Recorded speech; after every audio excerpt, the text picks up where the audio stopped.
It's a bloody miracle. You know why? It's not raining. Not a drop.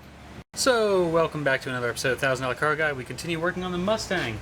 We're taking that dash out tonight. No more putting it off. It has to come out tonight. My wounds have basically started to blister and heal, so we're good to go there. But there's something I want to check in the Miata before I start. This obviously is the gauge cluster cover that comes out of the Mustang. Its shape is very similar to the one in the Miata, as it is to basically every car. But I wanted to see how close it was. Quite a bit bigger, it turns out. So much for that idea. I'm starting to think that I won't be trying to put in the gauges from the Mustang at all, but instead to rewire aftermarket ones. That'll probably look cleaner in the end. So this is the mess that we left off with yesterday. So those large wiring harnesses have all been kind of like wire tied into the back metal bracing supports. You can kind of see one back there, that yellow tabby. So I'm just going slowly, trying to make sure that I'm not hung up on anything. And I may be hung up on the other side somehow, but we're gonna try and time lapse this and get this thing out of here right now.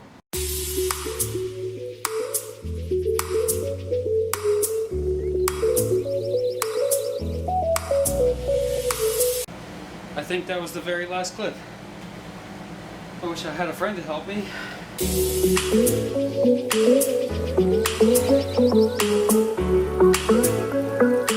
One giant leap for mankind. So for this next part, now that I've got the dash out, I unplugged a lot of things last night, and I'm kind of nervous that I may have unplugged something super important. So I'm gonna hook up the battery again. I have those two connectors that went to the ignition re-hooked up. So I'm going to try and start the car now with the dash out. It's fun just getting in it at this point. This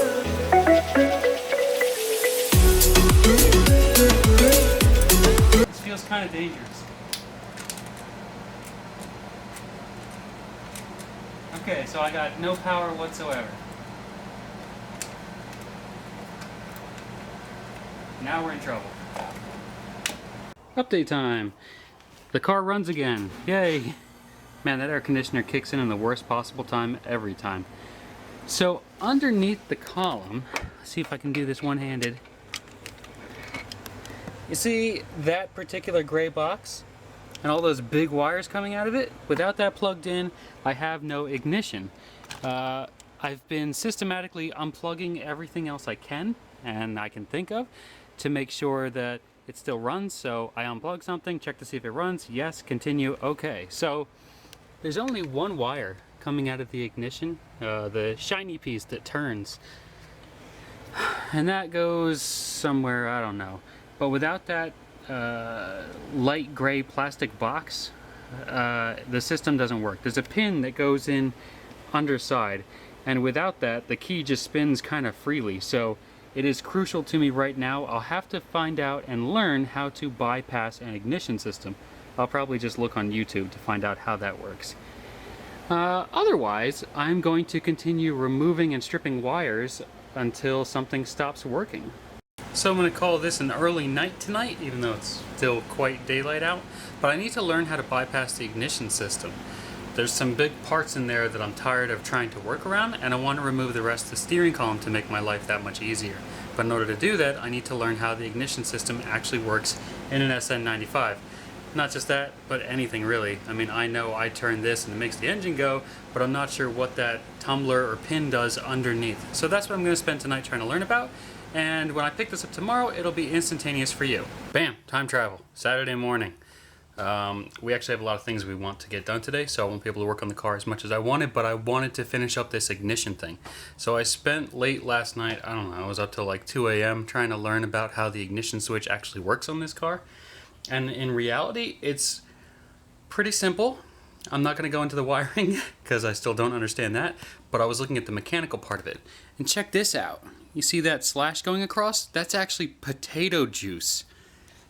So the potatoes we were going to eat this morning were all rotted, and when I went to spin the bag back shut, all the juice flew out and stained the shirt. Anyway, let's get started. I swear these lizards are getting bigger every year. Uh-oh, out of focus. No matter, there's another one. Right over here.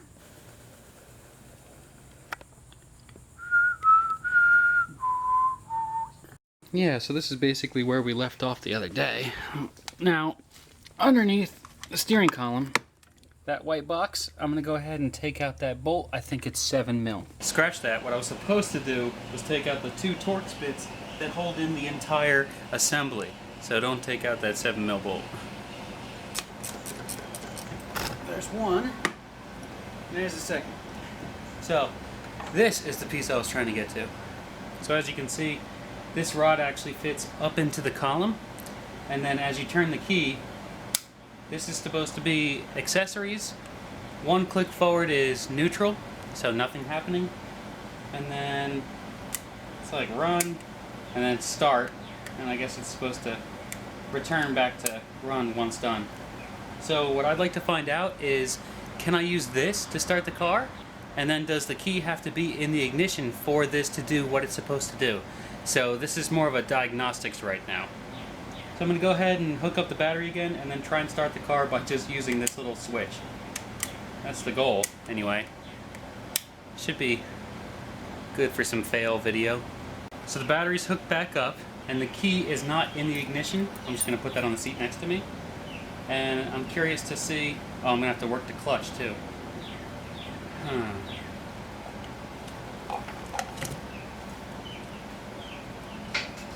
Okay, so clutch is all the way in.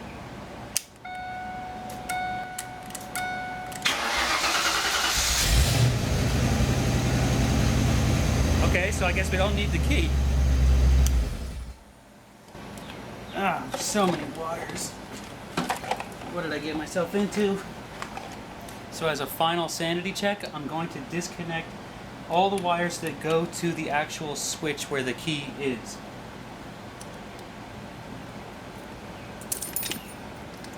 Finally!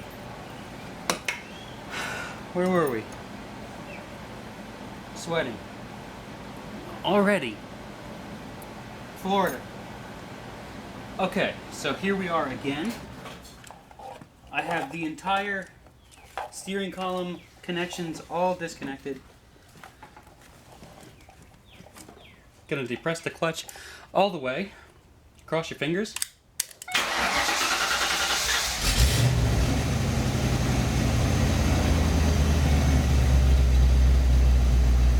So here's my new ignition switch.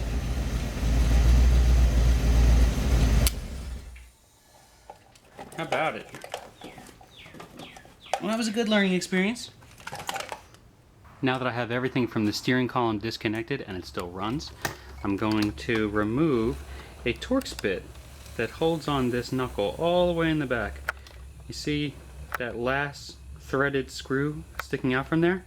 That's actually held in by a T50 Torx. So let's go ahead and remove that now. There we go. That's that. I don't think it'll come out any easier though. Well, I was wrong. There we go. One more piece removed. One step closer. So much more room for activities now. Well, that's going to wrap up this episode of $1,000 Car Guy. Next, I'm going to find a way to bypass the clutch switch so it doesn't have to be engaged for me to start the car. That's going to be my next challenge. It's probably going to be pretty simple, but again, I need to do research in order to find out how to do it. Google is a wonderful thing. Anyway, thank you so much for watching this episode, and I hope to see you on the next one.